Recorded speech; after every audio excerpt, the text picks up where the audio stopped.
Hello mga idol, mga naray na itong update itong pizza mga idol. Sunod sa mga ano ni idol, pwede na ni mga visa mga idol. Ang inyong paghago sa pagkaon mga idol sa sunod sa mga ano mga idol.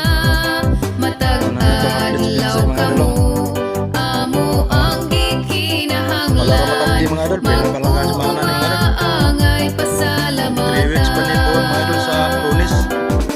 Sayo pa sa puntado ato na sa uma. Trabahoon ang yuta aron mabuhi ang pamilya. Makaligo sa singot sa adlaw mainitan. Ug naapay higayon nga maaptan og ulan. Ug dili kalikayan nga usahay kaminusan sa ubang taga-syudad nga mga alunahan. Asa man di gikan ang inyong gikaon karon. Kung walay mag-uuma wala unta tay gikaon. Katiling bandili patas na agyud pinalabi. Kung unsay mas gihaguan maupay watching mga idol.